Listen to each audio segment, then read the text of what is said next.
Você sabia que a cada 1 hora no Brasil, 3 crianças são violentadas sexualmente? Esse é um tema muito importante e relevante para conversarmos nessa tarde. Estamos recebendo aqui Patrícia Santos, que é conselheira tutelar, e a professora psicanalista Edileide Castro. Nós vamos conversar, esclarecer um pouco, né, algumas questões sobre esse tema. E para iniciar, Patrícia, a gente queria entender, né, um pouco melhor por que Maio Laranja, né? Por que esse mês é dedicado a esse tema? Boa tarde, Dani. Boa tarde, Edileide. Gratidão pelo convite. O Maio Laranja é o mês de conscientização contra o abuso e exploração sexual de crianças e adolescentes. Tudo se iniciou em 18 de maio de 1973, quando Araceli, uma criança com 8 anos de idade, à saída da escola foi raptada, abusada e seu corpo encontrado, infelizmente, 6 dias depois, totalmente desfigurado. E a partir dessa data, ao passar dos anos, é celebrada para conscientizar e orientar que outras crianças e adolescentes, infelizmente, não sofram o que a Araceli sofreu nesse momento. E por isso que é abordado diariamente em rádios e programas de TV, principalmente dialogando com a sociedade. Sim.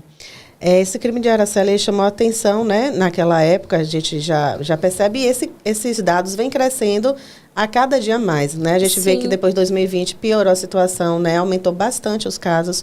E como é que o Conselho Tutelar lida com isso, né? De que forma o Conselho Tutelar atua nesses casos de abuso e violência? O Conselho Tutelar, atualmente, ele atua principalmente em palestras que são divulgadas em escolas, entrevistas em rádios de TV, centros comunitários, como igrejas e projetos sociais. Abordamos principalmente com palestras, conscientizando a sociedade para que isso não venha sendo uma atividade corriqueira que vem acontecendo constantemente. Porque na maioria das situações, infelizmente, o abusador está dentro do seio familiar, dentro das nossas casas.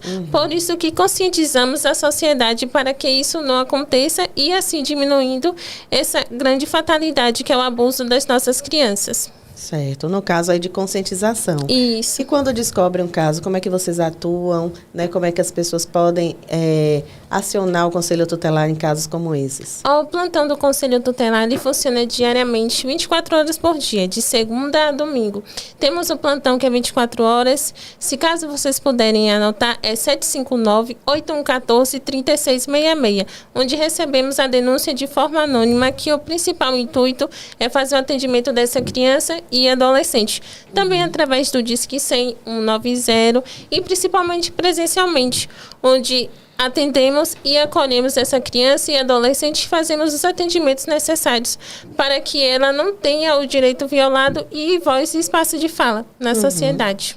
E quando a gente traz, professora Edileide, casos como esse para dentro da escola, né? Como é que é a identificação? Quais são as crianças que têm um perfil mais suscetível a esse tipo de abuso, né? De crime mesmo?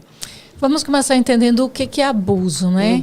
Acho que é importante entender que quando se fala de abuso, não se caracteriza abuso quando há o estupro, né? Quando há uma questão de uma consumação. Situações como a criança ser tocada inadequadamente, até mesmo a criança ou adolescente ser olhada. O olhar lascivo, o olhar de desejo, isso também se caracteriza um abuso.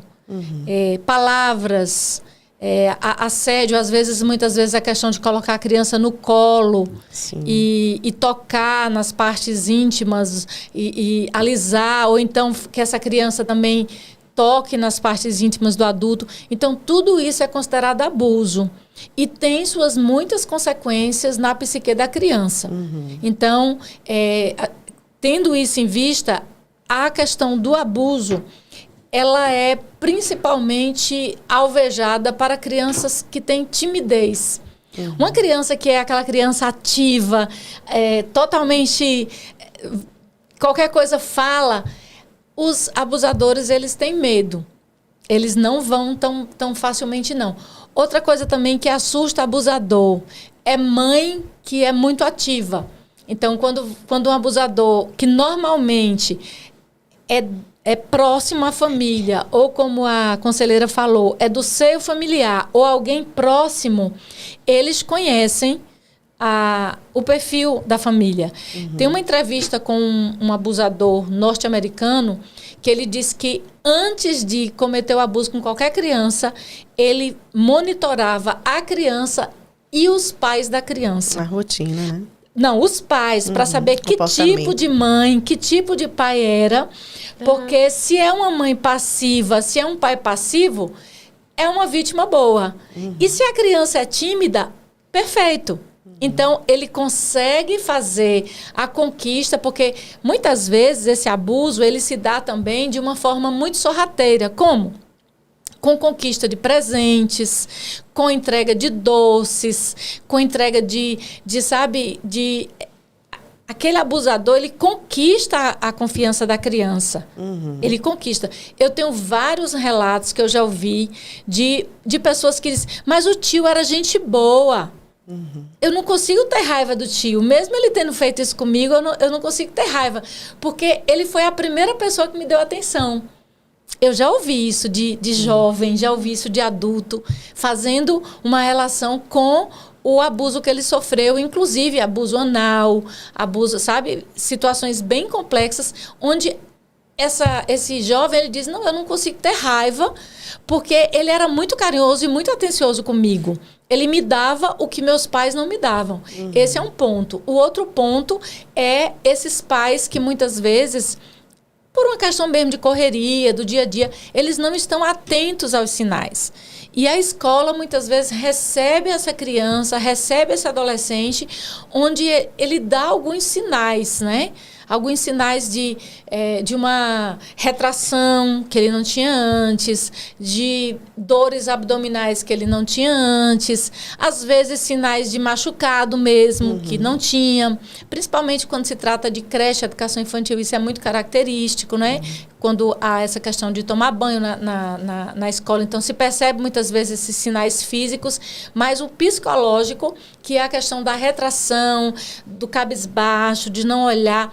A criança tinha um comportamento, a partir do início dos abusos, ele muda o comportamento. É como se uma chave virasse e ele passasse a ter um comportamento. E o pior, na grande maioria, a criança sente-se, o adolescente, a adolescente, ele sente-se culpado. Porque o abusador, ele ainda faz isso. Ele quer colocar a culpa na pessoa que foi abusada, na vítima. E a gente, como adulta, a gente precisa estar muito atento em relação a tudo isso. E ainda tem internet, né, Edileide? Que a gente vê aí a facilidade desses abusadores, né? Eles aproveitam que a criança está ali, e hoje o IA, né, que é a inteligência artificial, já facilita isso, porque até a voz consegue distorcer. Ele se passa por uma criança da mesma idade e acaba tendo acesso a fotos, né, indevidas, a conversas que não são, conversas pornográficas mesmo, né, e acaba aliciando essa criança. Então, os pais, né, devem ter bastante atenção quando se trata de internet, né, olhar mesmo o que é que o filho está vendo, né, com quem está conversando, isso é importante, porque a gente sabe que tem crescido muito o caso de abuso e exploração sexual através da internet. Sim. Então, é muito importante, né? Tem até uma dica em relação a isso. Há alguns aplicativos que regulam o uso da internet por crianças e adolescentes, né? Monitora também. Monitora, você dá o tempo de uso. Então, quando a criança ou o adolescente passa... Eu falo adolescente porque não é só a criança que precisa desse monitoramento. Sim. Adolescente também. Adolescente não tem ainda a capacidade de fazer as escolhas. Os pais ainda precisam monitorar. Nós temos muitas situações envolvendo adolescentes nessa área. Adolescente querendo se mostrar... No início, às vezes, da puberdade. Então, esse pai, ele tem uma responsabilidade de monitorar. Então, há muitos aplicativos, né, que, se você colocar aplicativo para controlar tempo na rede social, ou então na internet, de uma forma geral, na hora que acabar o tempo, ou então você proíbe certos sites ou certas redes sociais. A criança, o adolescente não consegue acessar. Você controla como pai e como mãe aquele aplicativo ou aqueles lugares onde seu filho vai entrar. E depois você pode monitorar todas as páginas que ele entrou. Então, é bem interessante vocês que são pais, que têm filhos nessa idade, terem esse controle. Não vale a pena, não confie, não deixe seu filho, sua filha, seja criança, seja adolescente, à disponibilidade da internet. Porque se no mundo físico a coisa está difícil, no mundo, vamos dizer assim, virtual, as coisas estão mais complicadas ainda, mais complexas. O acesso é rápido, né? E é em qualquer lugar. O mundo está dentro de casa agora, né? Exatamente. Edilene tocou um ponto muito importante, é o uso excessivo dos aparelhos celulares e internet, que muitas das vezes hoje, tanto as crianças, adolescentes e os adultos acabam adquirindo a nomofobia. Nomofobia é o uso excessivo das redes sociais, dos celulares, que principalmente acabam tendo transtornos, mudanças de humor e principalmente agressividade. Isso vem agravando principalmente no psicológico e no cotidiano, seja ele familiar, pessoal e atividades nas escolas também. Sim, sem dúvida, né? O uso racional é importante. Isso. Eu estava acompanhando Leiliane Rocha, não sei se vocês conhecem, ela é psicóloga, né, na internet. Conheço. E ela traz muitas questões, né, relacionadas ao abuso e exploração sexual de crianças e adolescentes. Isso. E eu achei muito interessante quando ela falou sobre banho de piscina coletiva. Né? A gente viu recentemente um caso de um senhor em uma piscina pública que tentou pegar nas partes íntimas de uma garota. Como ela já era orientada em casa, também a importância da conversa, da orientação, né? De falar, olha, minha filha, aqui não pode, né? Usamos até essa semana na escola, né? Foi a semana inteira nas escolas públicas falando sobre isso. E a gente usou o semáforo do corpo para explicar às crianças onde podia pegar, onde não podia, quem podia, né? Então, é importante que os pais também conversem com os filhos, dialoguem, para que eles tenham esse conhecimento. Perfeito. E aí ela fala isso, que esses locais públicos, a atenção deve ser redobrada. Sim. Principalmente piscina, porque tá ali tomando banho, às vezes ele encosta, tal, vai tentar pegar, então a criança precisa saber que não pode ser tocada naquele local e a mãe precisa estar atenta, o pai, o tio, a avó, quem estiver com ele, para que isso não aconteça. Né? Então, assim, é muito importante também a gente ter essa consciência, buscar conhecimento com relação a isso, porque quanto mais conhecer, mais poder a gente tem para agir, para não permitir, para a gente, né, poder prevenir. Então, é muito importante. Eu vou pedir a Milton que rode um vídeo, né, que traz um pouco sobre o abuso e a violência sexual, que tem um pouco dessa, para a gente dar continuidade ao nosso bate-papo.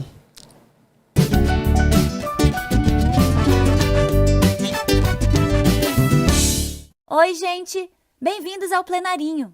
Você já está inscrito no nosso canal, né? Não? Então clica no botão vermelho para ficar por dentro de tudo que a gente fala por aqui. Nós sempre tratamos de assuntos importantes do universo infanto-juvenil e tem um problema bem sério que atinge muitas crianças e adolescentes e é sobre isso que vamos falar hoje: violência sexual. É uma das formas mais graves e tristes da falta de respeito com meninos e meninas e pode se dar de duas maneiras: abuso sexual e exploração sexual.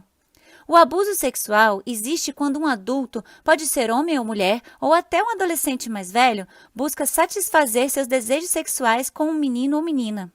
Acontece quando esse adulto toca no corpo da criança, nas partes mais íntimas, mas pode acontecer até sem contato físico. Quando a pessoa, por exemplo, fala palavras que deixam a criança constrangida, tira ou mostra para ela fotos que a incomodam.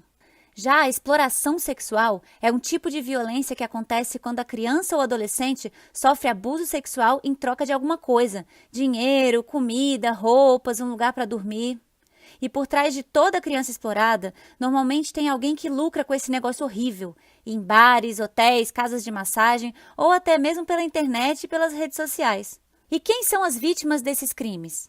Geralmente são crianças que nem entraram na adolescência ainda, ou seja, têm menos de 13 anos. Mais da metade das vítimas de abuso sexual infantil no nosso país tem entre 1 e 5 anos de idade. E quem é que comete esses crimes?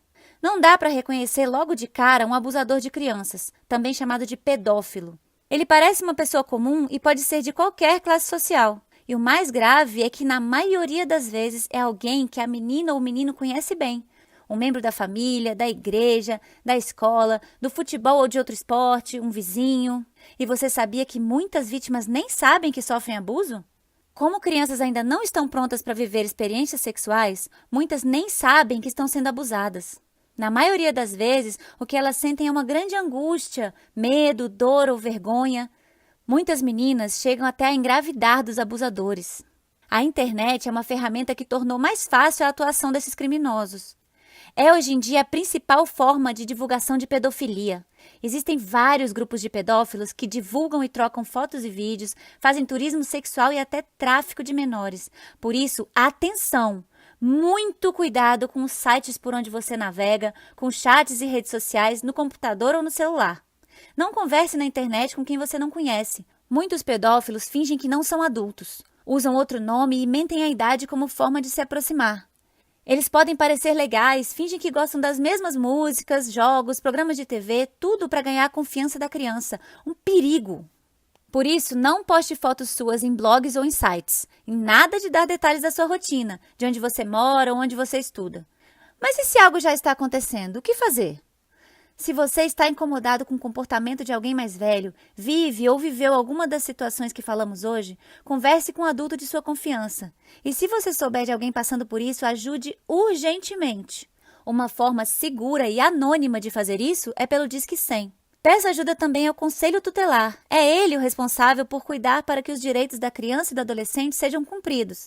Você conhece o Conselho Tutelar da sua cidade? É bom descobrir o telefone de lá e deixar anotado. É muito comum que a criança que sofreu abuso se sinta envergonhada, culpada ou com medo, mas a culpa nunca é da vítima. E medo é o que o abusador quer que a criança sinta. Por isso costuma ameaçar fazer maldades caso ela conte a alguém. Mas não se deixe intimidar. Lembre-se, seu corpo é seu e deve ser respeitado sempre. Quem manda nele é você. Espero que tenham gostado do vídeo. Não esqueçam de dar um like. Eu vou deixar aqui embaixo alguns links para o nosso portal. Lá tem muita coisa sobre esse assunto tão sério e tão importante. Até a próxima!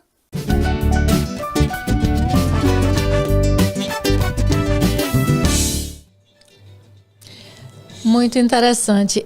Eu me lembrei, enquanto passava o vídeo, Dani, de uma situação que esses dias agora veio à mídia de uma mãe que estava explorando sexualmente uma filha de 5 anos na cidade de Juazeiro, uma cidade onde eu já morei. Esse caso foi publicizado, né, foi colocado na mídia. Ela tinha um caso, namorava com 3 homens, já vê que a pessoa não era muito certa, né? E ela permitia que esses homens tivessem relação sexual com a criança, com a filha dela.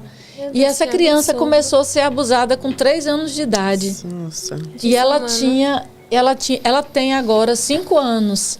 Meu Deus. Então essa mãe perdeu a guarda da filha, obviamente, né?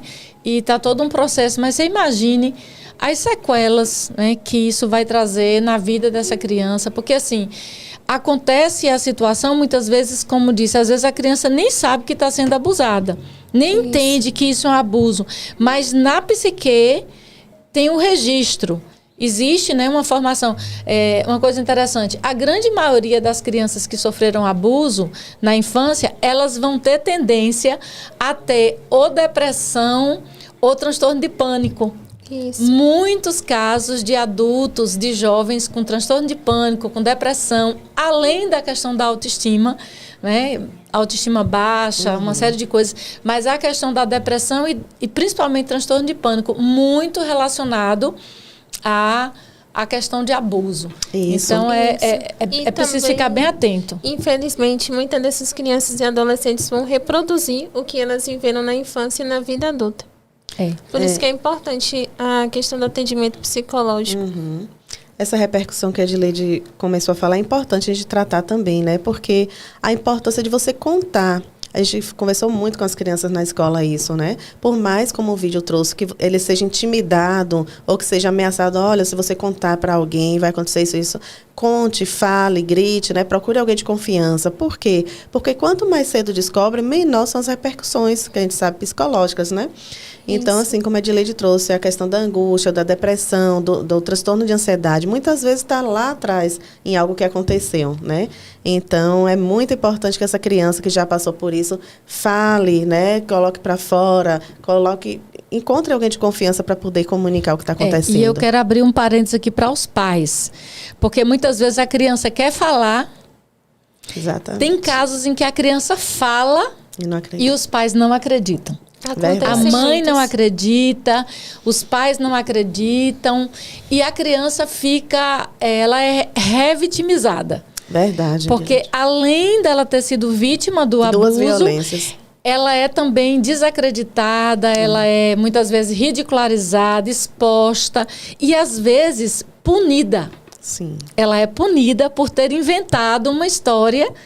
E isso é muito triste, mas é uma realidade muito difícil que a gente vê acontecer dentro das famílias. Então, pai, mãe, não deixe passar se você vê seu filho, sua filha dando sinais ou querendo falar. Se você não tem condições, porque às vezes o pai não tem estrutura de ouvir, de conversar. Então, procura a escola, procura um profissional, procura a rede de assistência social, procura o conselho tutelar, alguém que possa dar um suporte, porque às vezes o próprio pai não tem condições de tratar aquilo, né? E uma coisa também que eu me lembrei quando estava passando a questão do vídeo, é que muitas crianças e adolescentes, quando eles sentem que está acontecendo alguma coisa errada, né? Eles percebem. Não necessariamente, está ocorrendo um abuso. Eu conheci mesmo a história de uma menina, depois eu posso até contar mais detalhes dessa menina, que ela descobriu que ela foi abusada quando ela já era adolescente. Porque ela foi entender que um sangramento que ela teve lá atrás não tinha sido acaso, tinha sido realmente um abuso que tinha acontecido com ela. Então, o pai e a mãe, eles são os cuidadores, mas muitas vezes eles não estão preparados. Assim como na escola, quando surge esse assunto, as pessoas têm medo, né? Ficam receosos. E muita gente, principalmente o abusador, ele se apega a essas coisas para continuar cometendo os crimes. E, infelizmente, como já foi dito, é uma coisa que algumas vezes as pessoas dizem, isso é normal. E não é normal. Não é normal. A gente não pode considerar nunca isso normal. Verdade. Verdade, Leide. Muito pertinente, né, sua palavra, porque realmente a gente não pode se calar nem achar normal. Normalizar. No caso de denúncia, tem algum canal seguro, acessível para crianças e adolescentes na cidade, Patrícia? Sim, temos o Disque 100, que é a central que qualquer indivíduo pode ligar e fazer a denúncia. Inclusive a criança mesmo, e um se adolescente. a criança também, adolescente, um adulto, 190, o plantão 24 horas, que é o 759-8114-3666, ou presencialmente no Conselho Tutelar, onde a identidade dessa pessoa será preservada. Iremos colher somente as informações para fazer os atendimentos necessários. Certo. Existe um acompanhamento psicológico continuado para essas vítimas aqui, vítimas de abuso, exploração sexual? Sim. Aqui em Santo Antônio de Jesus, quando fazemos os atendimentos no Conselho Tutelar, encaminhamos principalmente para o CREAS, para fazer a escuta especializada daquela criança ou adolescente que sofreu aquela violação de direito. Também fazemos encaminhamentos para o CAPSI, o CTA, para ela também precisar do atendimento, delegacia, para fazer o boletim de ocorrência, exame de corpo de delito e principalmente para o Ministério Público também. Então, essa criança ou adolescente, ele vai ter todo o atendimento necessário e todo o acompanhamento. Tanto ela quanto a família também. Sim. Não será de nenhuma forma desamparada. Certo. Edileide, teria alguma mensagem, alguma colocação, algum caso que você queira compartilhar? Então, ela falando aqui, eu me lembrando também de dar uma palavra em relação à escola, né? Antes de falar sobre uma criança que eu conheci que sofreu abuso, eu vou fazer essa referência à questão da escola. A escola é um lugar de escuta, né? E principalmente de observação. Sim. Então, um professor que perceber que tem algo que mudou, né? A gente hoje orienta, por exemplo, que professores, eles próprios tomem cuidado com a forma como eles abordam seus alunos.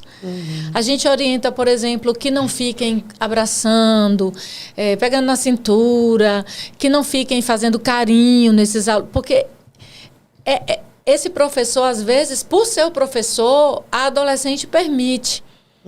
E tem horas que isso deixa de ser um carinho espontâneo para ser uma situação abusiva. Então, tem que tomar cuidado. Evitar também colocar as crianças no colo. Não estou falando de um bebê, que a gente tem creche, criança com menos de 1 ano de idade, é óbvio que tem que ir para o colo, uma criança de 2 anos. Mas a questão de toque na criança, tem que tomar muito cuidado. Mas não só o professor, enquanto agente, que precisa tomar cuidado, mas também na observação. Então, por exemplo, na grande maioria das vezes, essa criança que eu conheço mesmo, que eu conheci, ela passou toda a idade escolar, ela passou vários anos da idade escolar dela tendo sido abusada. O abuso ocorria enquanto ela estava no período escolar e mesmo na adolescência, e ninguém se importou. Ninguém estava nem aí, não é? Porque ela era uma criança extremamente tímida, ela não olhava nos olhos de ninguém, ela era sempre cabisbaixa, sempre muito triste. Primeiro que essa criança, o que aconteceu com ela? Ela quase morre quando ela nasceu, né? Assim, teve muitos problemas de saúde. O nome dela era Maria. Então, Maria, eu vou falar, né, de Maria especificamente. Então, Maria nasceu e logo foi batizada na época. Quem é católico sabe do que é que eu estou falando, que quando vai morrer pagã, aí batiza com o nome Maria, né? Se for homem, acho que é Antônio, se eu não estou enganado. Ou é Antônio, eu não sei qual é o nome, não. Não, João não é não. É outro nome. Mas eu sei que mulher é Maria. E aí Maria foi batizada, né? Ficou com o nome Maria. E o que aconteceu com Maria? Ela, nos primeiros anos de vida, ela teve uma doença muito, muito grave, crônica, onde ela tinha muitos desmaios, tinha crises de vômitos, de diarreia. E ela teve um diagnóstico de que ela morreria antes dos 7 anos. Um médico de São Paulo deu esse diagnóstico para ela, de que ela morreria antes de 7 anos, e a mãe disse que criou ela tipo como se fosse um bicho. Não, dá comida, limpa quando, né? Ela não podia sair para lugar nenhum, ela não podia ir para a escola, ela não podia brincar, ela não saía para a rua. Ela estava privada de tudo. Privada de tudo, em casa, simplesmente esperando o dia que ia morrer, né? Então, ela disse que tem lembranças de depois dos 5 anos, 6 anos, né? A coisa, será que é hoje que eu morro? Será que... E ela tem lembrança também de algumas crises que ela tinha, né? De vômitos, de desmaios. Então, essa criança chegou aos 7 anos e não morreu. Então, ela já tinha toda uma história de formação dela de um abandono, de alguma forma, emocional. Violações de direitos que ela sofreu. Exatamente. Por uma questão de doença. Isso. Então, ela já se sentia, né? Vou morrer mesmo, tá aqui, qualquer coisa tá bom, né? Uhum. Ela não brincava com os irmãos, ela não brincava com as pessoas, ela morava na zona rural também. E o que aconteceu? Com 7 anos, ela não morreu. A partir daí, as crises começaram a diminuir, os desmaios. E ela começou a ir para a escola e começou também a ir para a casa dos familiares, em férias, coisas desse tipo. E na casa desses familiares começaram os abusos. Então, ela sofreu abuso por parte de alguns tios, né? Alguns tios dessa menina cometeu abuso com ela. Meu Deus. Primos também, e dentre esses abusos veio a questão que eu falei para vocês, que ela descobriu que tinha perdido o ímã, que tinha sido abusada efetivamente e tinha perdido o sangue e tal, quando ela, na aula de ciências, foi entender o que era ímã. Então, foi que ela foi entender que lá atrás, ao ser tocada, ela tinha, né, tinha tido aquele processo de, realmente, de um estupro. Ela foi, né? Ela sofreu um estupro ali com seus 7, 8 anos de idade. E aí essa criança, ela cresce nesse ambiente. Teve alguém da família que denunciou esses tios e todo mundo dizia que era mentira, que todo mundo achava normal aquilo. E essa criança, então, ela se calou completamente, ela não falava nada, ela cabisbaixa como já era lá desde a sua doença. Então, ela continuou cabisbaixa, ela continuou sem levantar a voz, ela continuou sem falar, ela continuou com suas dores, seus sofrimentos, e ela sofreu abuso durante quase 3 anos.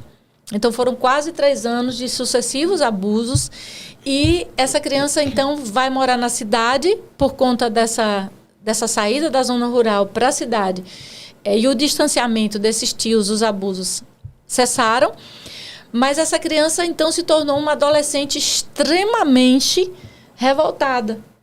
Uma adolescente extremamente desacreditada da vida, de sonhos. Ela faz sempre referência de que ela não sonhava, ela não tinha qualquer perspectiva de vida e nem de sonho. Então, uma criança que quase morre até os 7 anos, depois começa a sofrer abuso, ela vai querer o que da vida? Ela vai desejar o quê? Então, ela tinha a perspectiva de que tudo de ruim era para ela. E que estava tudo normal ser tudo de ruim, não tinha problema. E ela faz o relato de que o primeiro sonho que ela teve foi com cerca de 15 anos, porque os professores ela considerava péssimos professores.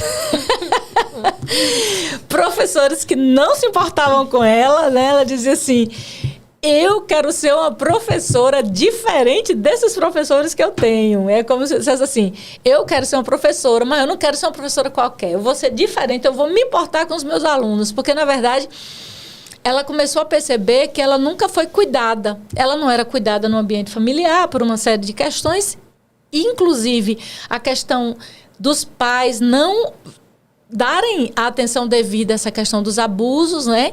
Ela tinha esse abandono familiar, morava com os pais, morava com os irmãos, mas não tinha esse cuidado, essa proteção que é dos pais.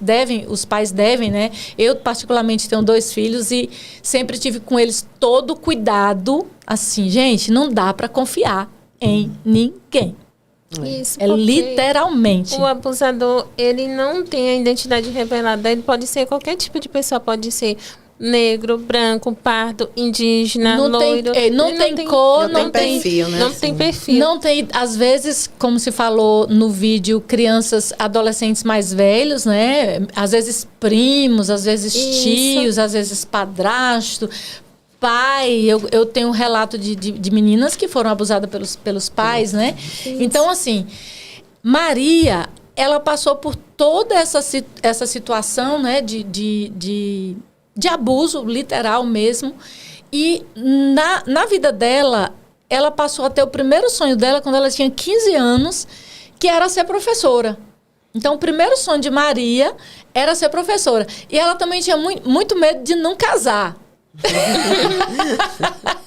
Ela tinha medo de que ninguém quisesse saber dela, principalmente depois que ela entendeu que ela tinha perdido o ímã, que ela tinha sido abusada. Então, ela se sentia uma pessoa extremamente desvalorizada. É como se... também, o medo dela também seria de que outros homens que se relacionassem com ela futuramente agissem da mesma forma. Com certeza. Um medo inconsciente de sofrer novos abusos. Isso. Um medo inconsciente. Inclusive, há uma tendência da criança que foi abusada ou se jogar demais nos relacionamentos ou não querer relacionamento. Sim. Por medo, né? Então, o que aconteceu com Maria? Maria, ela foi entendendo, mas junto com isso, veio a ação também de Deus na vida dela. Porque, assim... tem um marco na história de Maria, que é quando ela conhece a Deus, assim, no sentido de experiência, né? Uma experiência espiritual, porque cada um tem sua experiência, mas a de Maria especificamente veio para sanar essa paternidade que ela não teve, né? Esse cuidado, esse amor que ela não teve. E ela cresceu, terminou depois o ensino médio, que na época era 2º grau, fez faculdade, fez muitas coisas. E ela se tornou professora, né? Se tornou professora, com 17 para 18 anos já estava na sala de aula. E dizem os alunos dela que realmente ela se tornou uma professora diferente. Diferente, que inclusive tinha esse olhar para a criança mais tímida, porque às vezes... Tem professor que gosta da criança quieta. E quieta demais também é problema. Isso. A gente tem que ter o equilíbrio, né? Uhum. Nem tão, mas nem tão quieta demais, porque às vezes vem aí a questão realmente de uma criança que é sofrida, a sua psique sofrida. Sim. Então a gente precisa estar atento. E Maria cresceu nesse ambiente se refazendo, porque a criança que sofre abuso, o adolescente que sofre abuso, ele passa a vida inteira se refazendo. Isso. Não é algo que 100 sessões de terapia vai resolver. Não. A vida, enquanto ele existir, ele vai precisar se refazer. Sim. E algumas pessoas talvez perguntem assim, Edileide, mas essa história, né, é um pouco fantasiosa, a menina quase morre, depois sofre abuso. Então, onde é essa Maria? Quem é essa Maria? Aí, assim, Dani conhece um pouco dessa história. Você talvez não, mas você está falando com a Maria. Sua história. Meu nome é Maria Edileide. A Maria é ela. Eu sou a Maria. Sua história de vida, ela é árdua, sofrida, mas graças a Deus você superou. Então, teve a ação de Deus, Isso. teve a ação de pessoas Pra que te ajudar. tiveram nesse suporte. E é por isso que hoje eu digo, eu preciso ser suporte para o outro. Isso. As pessoas adultas precisam ser suporte para as crianças e os adolescentes Isso. que estão passando. Porque sozinhos vocês não vão... A criança sozinha não sai. O adolescente sozinho não sai. E essa coisa do se refazer...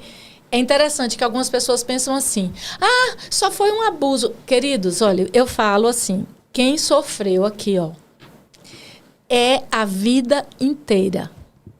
Eu tenho 54 anos e eu lido, desde então, com sequelas disso que aconteceu na minha vida. Eu lido com circunstâncias, com sequelas. Eu tive muito problema de transtorno de pânico. Eu tive que tratar muito a questão do transtorno de pânico na minha vida. Então, assim, pânico, depressão, ansiedade, tudo, sabe? Depois que eu entendi que tinha uma relação, eu até fiquei mais... Eu digo assim, poxa, então eu sou normal. Exatamente, a identificação, né, com Outra coisa também que eu descobri tem poucos anos, que as crianças que sofrem abuso, elas são menos resilientes. É como se elas tivessem uma resistência menor. E aí eu trabalho comigo para ser mais resiliente. Eu trabalho comigo para aguentar mais, para ser mais forte, para, sabe, me sustentar mais diante dos desafios. Porque a tendência de quem sofre abuso é desistir. Isso. A desistência é a tendência natural. Então, quando você se conscientiza depois de centenas e centenas de sessões de terapia, acho que centenas e milhares de horas de oração, de entrega e tal, você vai tomando consciência das suas necessidades, e uma das necessidades que a gente tem é de se conhecer. Então, até que ponto isso ainda mexe comigo, né? Deus me deu uma família, eu tive o privilégio, quem conhece minha família sabe que eu tenho uma família linda, um marido, filhos, noras, netos, assim, ter uma família, um presente de Deus na minha vida. Eu criei um material que eu fico até feliz de ver o pessoal da assistência social utilizando, que são os bonequinhos que tem uns imãs. Aquele material fui eu que criei. Legal. Com a questão dos sinais, Sim, né? Então, você tem um bonequinho, eu poderia até ter trazido hoje para mostrar, mas... Fora do toque. Isso. Então, eu criei para ensinar meus netos. Perfeito.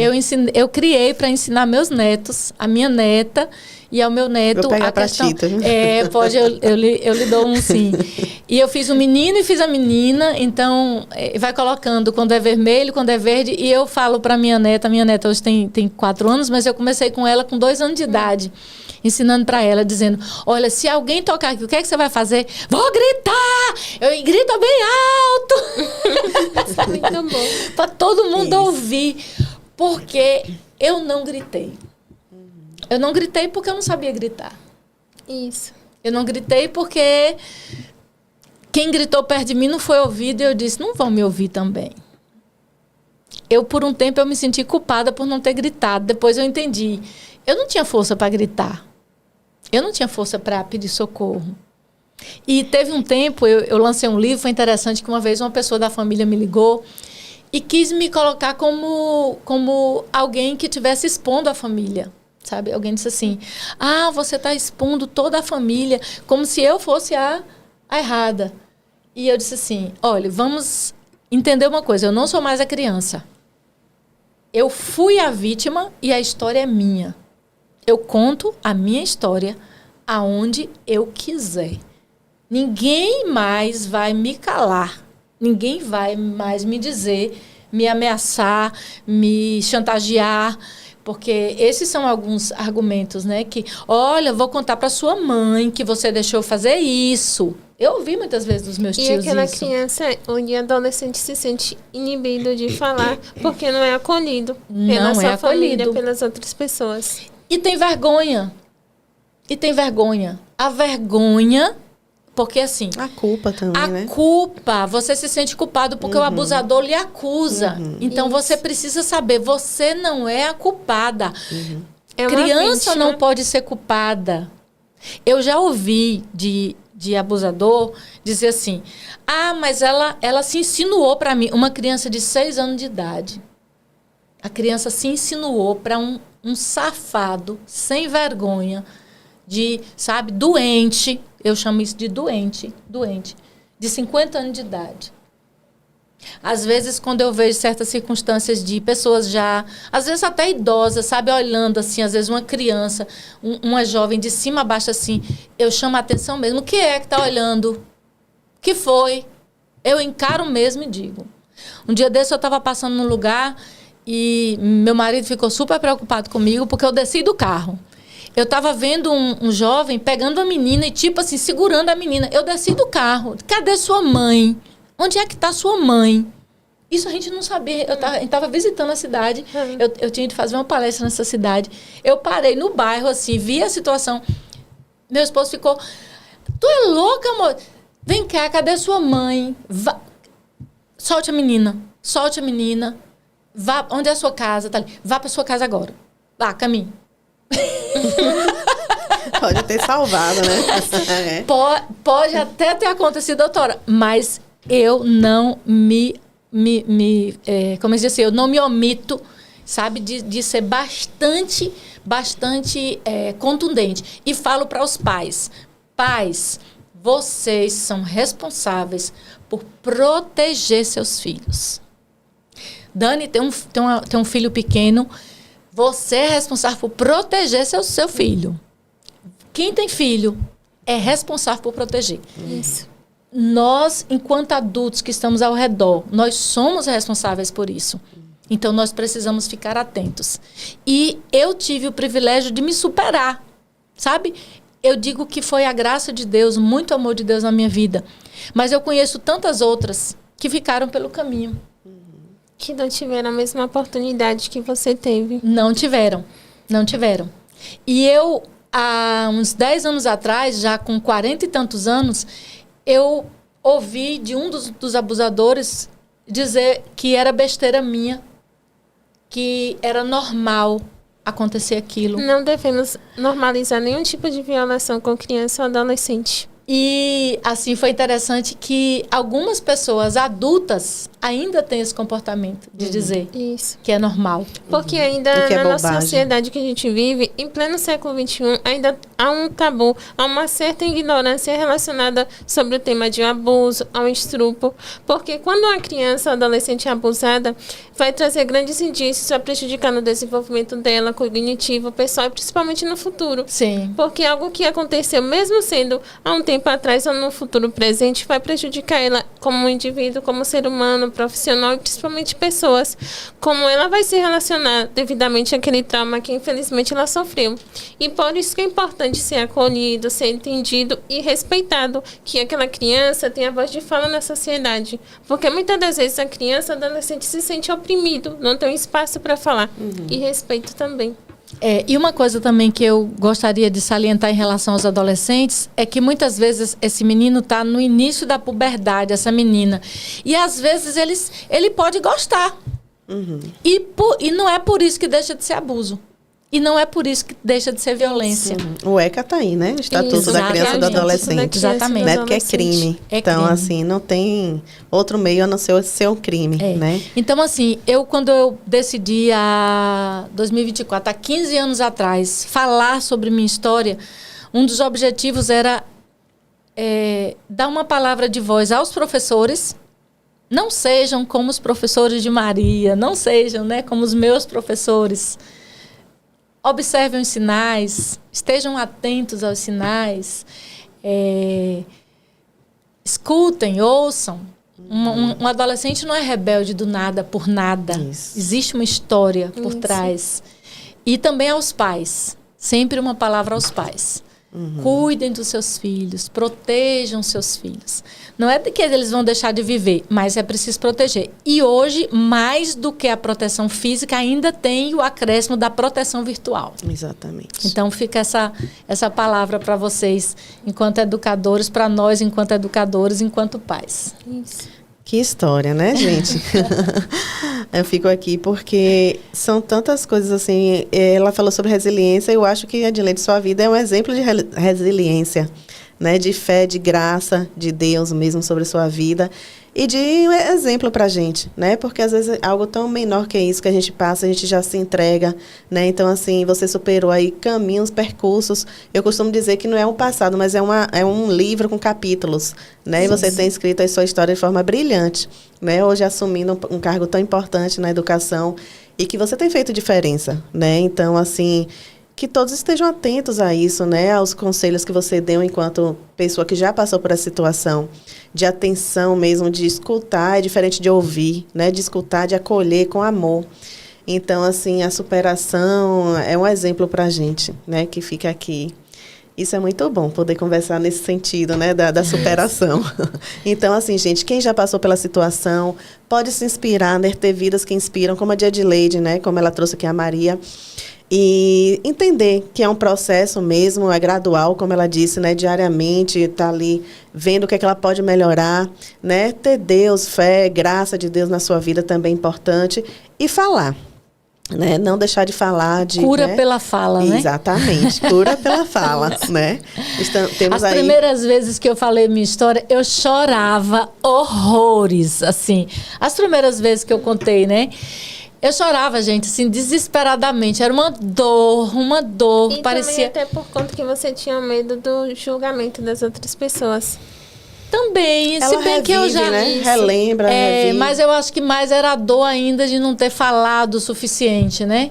Isso. Mas depois, quando eu decidi falar, eu já não estava mais na coisa do julgamento, não. Eu já queria mais, prevenir, tipo, isso vai ajudar pessoas. Isso vai ser um canal para ajudar professores e para ajudar pais, para que não aconteça. Para que não aconteça com outras. Eu acho que se uma pessoa sequer tenha sido protegida em torno da minha história, já valeu a pena. Sim. E eu creio que muitas, porque eu ouvi muitos relatos de pessoas dizer, olha, eu vou tomar mais cuidado, olha, eu vou ter um outro olhar.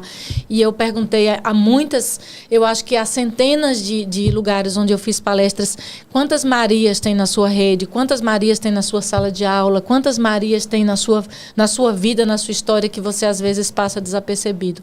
Então a gente precisa estar atento com esse olhar.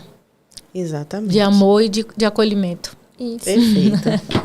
Então, vamos encerrando por aqui o nosso programa, né? Deixa mais uma vez o número do Conselho Tutelar, Patrícia. O número do nosso plantão do Conselho Tutelar daqui de Santo Antônio de Jesus é o 759-8114-3666.